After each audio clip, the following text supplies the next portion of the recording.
Проходить літо, наступає осінь, за нею зима, а потім весна. І так з року в рік. А ви задумували, що буде пізніше, після нас? Про це треба задумуватись уже сьогодні. Берегти природу вже зараз. Тому я вам рекомендую обов'язково мати з собою екозасоби, які не будуть забруднювати навколишнє середовище. Щоб наше майбутнє покоління жило в чистоті.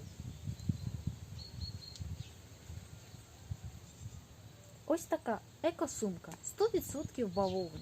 Підходить для будь-яких випадків життя. І на пляж, і в магазин. Піклуйтеся про майбутнє покоління. Користуйтесь екопродукцією.